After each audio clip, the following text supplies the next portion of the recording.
একটা ছোট গ্রাম ছিল, একটি পুরাতন খালি বাড়ি। গ্রামের লোকেরা বলতো ওই বাড়িতে রাতে ভূত আছে।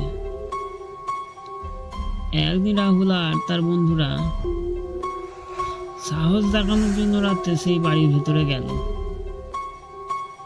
চারপাশ একদম নিঃশব্দ। হঠাৎ কাঁচের ভাঙা জানলার ভেতর থেকে এক অদ্ভুত হাসির শব্দ আসতে লাগলো।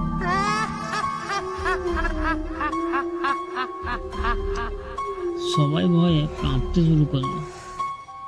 রাহুল দেখল এক সাদা কাপড় পরা ছায়া ধীরে ধীরে সিঁড়ি বেয়ে নেমে আসছে। চোখ দুটো লাল টকটকে। গ্রামের লোকেরা আজও বলে রাতে ওই বাড়ির ভেতর থেকে এখনো সেই হাসির শব্দ শোনা যায়।